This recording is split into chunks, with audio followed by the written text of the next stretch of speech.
Meaning of damned.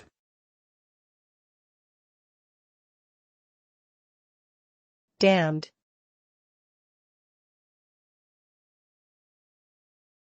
Damned.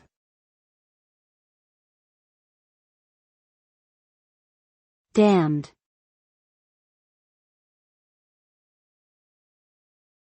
Damned.